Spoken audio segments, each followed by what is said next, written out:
the billionaire who tried to write off his own kidnapping as a business expense. One of the richest men in Europe was kidnapped at gunpoint, and what he did after might be the wildest tax story ever told. This is how Aldi's secretive CEO turned his worst day into a business lesson the world never forgot. Theodor Paul Albrecht, or Theo, wasn't born rich. He grew up in Essen, Germany in 1922, learning the grocery trade from his mother, who ran a tiny store after his father left the coal mines. He and his brother Karl had one mission: the best quality at the lowest price. They called their store Albrecht Discount, later shortened to Aldi. A small shop became a global empire.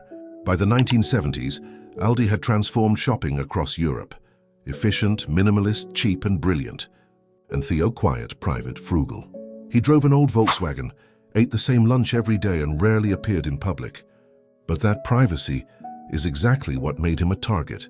In 1971, Theo Albrecht was leaving his office in Essen when two men suddenly ambushed him: Heinz Joachim Ollenburg, a struggling lawyer, and his accomplice Paul Krohn.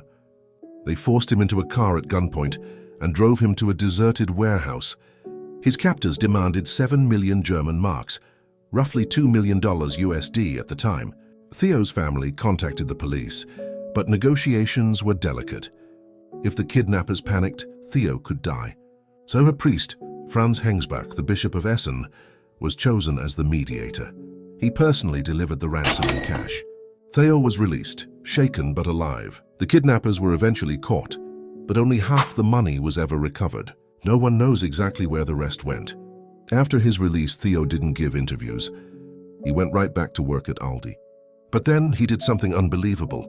He tried to claim the ransom money as a tax-deductible business expense. His logic? Being kidnapped was directly related to my role as CEO, therefore a business loss.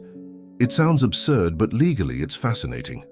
Under German law, business expenses that arise in connection with professional activity can sometimes be deducted.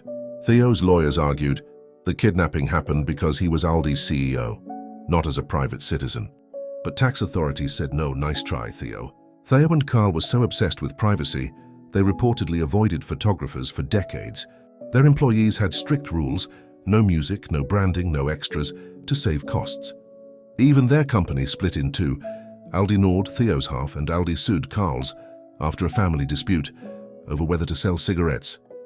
Theo later bought Trader Joe's in the US through Aldi Nord, meaning that same kidnapped billionaire now indirectly owned your favorite American snack store. Despite his wealth, Theo lived modestly until his death in 2010, worth over $16 billion. So yeah,